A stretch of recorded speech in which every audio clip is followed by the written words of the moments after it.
দিক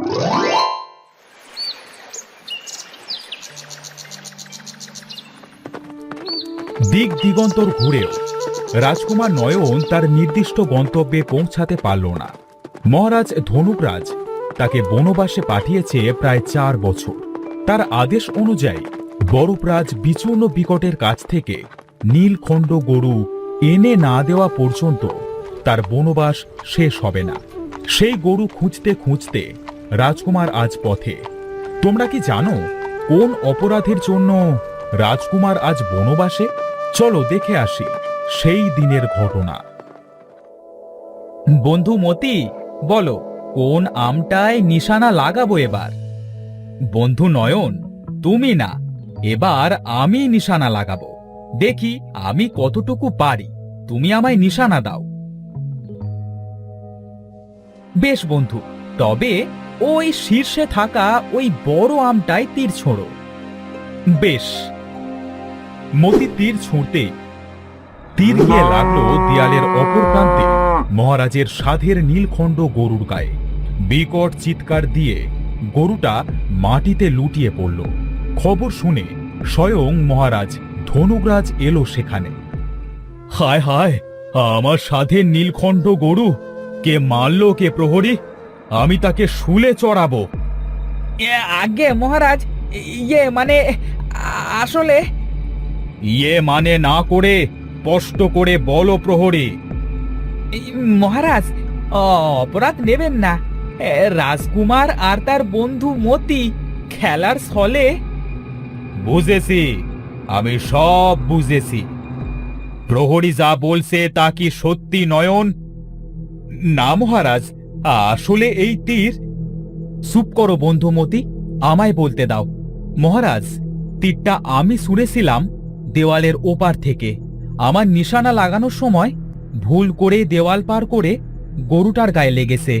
আমার ভুল হয়ে গেছে মহারাজ, ক্ষমা করে দিন। না না না, এই অপরাধের কোনো ক্ষমা নেই।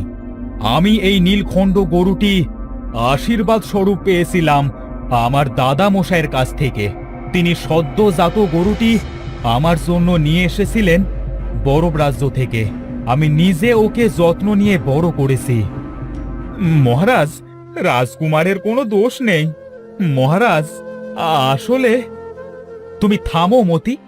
অপরাধ যখন করেছি তখন মহারাজ যা শাস্তি দেবেন তা মাথা পেতে নেওয়াই আমার উচিত হবে। মহারাজ, আপনি আমায় ক্ষমা করে দিন, আর যদি শাস্তি দিতে চান তবে তাই দিন। যেহেতু তুমি আমার সন্তান আর এই রাজ্যের ভাবী রাজা, তাই মৃত্যুদণ্ড আমি দিতে পারি না। তবে তোমায় আমি বনবাসে যাওয়ার নির্দেশ দিলাম। যতদিন না তুমি আমায় আরেকটি নীলখণ্ড গরু এনে না দিতে পারো, ততদিন তোমার বনবাসকাল চলবে। কিন্তু মহারাজ, আমার কথা শুনুন। কোনো কথাই আমি আর শুনতে চাই না বালক। বেশ মহারাজ, আমি আপনার জন্য ঠিক এমনই একটা নীলখণ্ড গরু এনে দেব। বিদায় দিন আমায়। বিদায় বন্ধু মতি, তুমি নিজের বাড়ি ফিরে যাও। আমি না ফেরা অবধি তুমি এই রাজবাড়িতে আসবে না, প্রতিজ্ঞা করো। বেশ বন্ধু, তুমি ভালো থেকো। তোমার মতো এমন বন্ধু পাওয়া ভাগ্যের ব্যাপার। এভাবেই রাজকুমার নয়নরাজ বেরিয়ে পড়ল নীলখণ্ড গরুর খোঁজে। এত বছরে তার চেহারাও বেশ পরিবর্তন হয়েছে। এক রাতে সে বিশ্রাম নিচ্ছিল এক নদীর তীরে। হঠাৎ সে খেয়াল করল দূরে নদীর পাড়ে কি যেন ঝিলমিল করছে। আরে, ওই যে দূরে কি যেন ঝিলমিল করছে। কি আশ্চর্য, একটা মেয়ে, তার সাথে একটা নীলখণ্ড গরু। গরুকে জল খাওয়াতে এসেছে। মেয়েটার চুল একদম সাদা। কি সুন্দর মেয়েটা। সাদা চুলের সেই মেয়েকে দেখে নয়ন অবাক হয়ে গেল। মেয়েটার গরুর জল খাওয়া শেষ হলে সে উচ্চস্বরে ডেকে উঠল। তারপর মেয়েটা আর তার গরু হাওয়ায় মিলিয়ে গেল। এই যা, মেয়েটা তো হাওয়ায় মিলিয়ে গেল। ওর কাছে তো সেই নীলখণ্ড গরু। এবার মেয়েটাকে কোথায় পাই? মেয়েটা গেলই বা কোথায়? না, এভাবে নয়। যাই, সামনে এগিয়ে গিয়ে দেখি নয়নরাজ আশেপাশে খুঁজতে আরম্ভ করলো, কিন্তু সেই সাদা চুলের মেয়েটাকে কোথাও দেখতে পেল না। সে আবার তার আস্তানায় ফিরে গেল। না, আমি আর কতক্ষণ খুঁজবো, আমি বরং ফিরে যাই, কাল দেখা যাবে।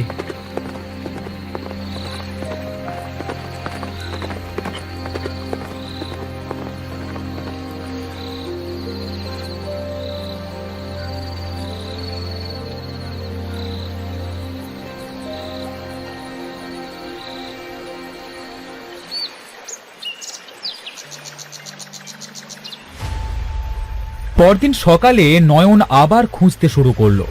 খুঁজতে খুঁজতে তার পায়ের নিচে হঠাৎ একটা কিছু বাঁধলো। আহ, এটা কি ফুটলো পায়ে? নিশ্চয়ই কোনো গাছের হবে। এ কি? এটা তো একটা মুখ, তো বেশ ঠান্ডা, দেখে তো মনে হচ্ছে বরফ দিয়ে তৈরি, তবে সাধারণ কোনো বরফ না। কিন্তু এটা এখানে এলো কিভাবে? মুক্ত হাতে নিয়ে নয়ন চারপাশে আবার খুঁজতে শুরু করলো। খুঁজতে খুঁজতে অবশেষে একটা ছোট্ট কুঁড়ে ঘর দেখতে পেল। সেই ঘরের বাইরে সেই কাল রাতের গরুটা বাঁধা ছিল। নয়ন সাহস করে এগিয়ে গেল। ওই তো কাল রাতের সেই গরুটা, এটা এখানে বাঁধা, তবে নিশ্চয়ই সেই মেয়েটাও এখানে আসে। নয়ন জানলা দিয়ে উঁকি মারতেই দেখল কালকের সেই সাদা চুলো মেয়েটা বসে আছে। সে কাঁদছে। এইসব কি হচ্ছে আমার সাথে? কেন হচ্ছে? আমি আমি এবার কি করব? কি হয়েছে তোমার? কাঁদছো কেন তুমি? কে কে তুমি? এখানে এলে কিভাবে? আমি নয়নরাজ, ধনুকপুর রাজ্যের রাজা ধনুকরাজের পুত্র। তোমায় খুঁজতে খুঁজতে এখানে এসে পড়েছি। আমায় খুঁজতে খুঁজতে মানে? কি দরকার আমার কাছে?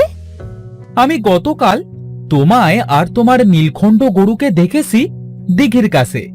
আমার বাবার প্রিয় নীলখণ্ড গরুটি ভুলবশত আমার মাধ্যমে মারা যায়, তাই আরেকটি গরু নিয়ে যেতে এসেছি। তোমার গরুটি কোথা থেকে কিনেছো? শুনেছি এই গরু নাকি বরফের রাজার কাছে থাকে। হ্যাঁ, এই গরুটিও বরফরাজের, আর আমি হলাম বরফরাজ বিচূর্ণ বিকটের কন্যা মেঘমালা। আমার বাবা মারা গেছেন। তবে কি আমার আর নীলখণ্ড গরু নিয়ে যাওয়া হবে না? সেটা না নিয়ে গেলে যে আমার আর বনবাস শেষ হবে না। তোমাদের দেশে কি আর অন্য কোনো গরু নেই যা আমি নিয়ে যেতে পারি? আছে তো, আমাদের দেশের সব গরু গাভী নীলখণ্ড জাতির। কিন্তু কিন্তু কি? আমার একটা গরু প্রয়োজন। চলো তোমাদের দেশে। সেটাই তো সমস্যা। আমি খেলার ছলে আমার গরুটা নিয়ে বের হয়েছিলাম রাজ্য থেকে। এখন আর পথ খুঁজে পাচ্ছি না। আমাদের দেশ মায়া দিয়ে তৈরি। আমি এখনো রাজ্য থেকে বের হয়ে প্রবেশ করার মায়া শিখতে পারিনি। আমি অনেক খুঁজেও সেই মায়া দরজা খুঁজে পাচ্ছি না। সে কি? তবে এখন উপায়? যে দিঘিতে কাল আমরা গিয়েছিলাম সেখান থেকেই আমি বের হয়েছি, কিন্তু এখন আর ঢুকতে পারছি না। চলো তবে সেই দিঘির কাছে চলো, আমি তোমায় সাহায্য করব।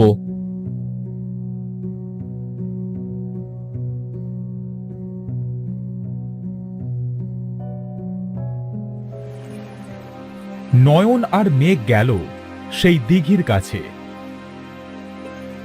আচ্ছা মেঘ, তোমার মায়ের সাথে যোগাযোগের কোনো মাধ্যম নেই?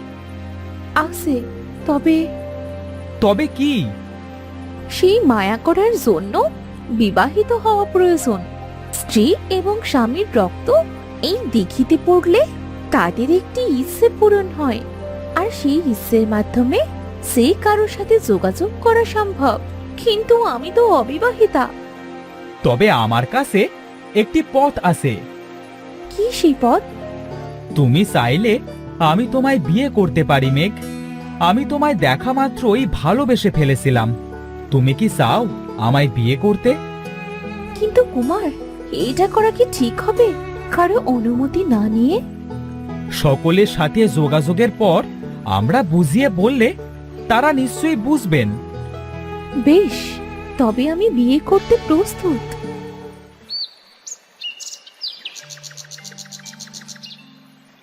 এরপর মেঘ আর নয়ন বিয়ে করে তাদের রক্ত সেই দিঘিতে ফেলা মাত্র দিঘি তাদের ইচ্ছে পূরণ করল। এতদিন পর মেঘকে পেয়ে তার পরিবার খুব খুশি হল। অবশেষে একটি নীলখণ্ড গরু আর রাজকন্যা মেঘমালাকে নিয়ে নয়ন বাড়ি ফিরল। মহারাজ মতির মুখ থেকে সকল সত্যি শুনে নিজের ভুল বুঝতে পারল আর নয়নরাজের কাছে ক্ষমা চেয়ে তাদের আপন করে নিল। এরপর নয়নরাজের অভিষেক হল রাজা পদে।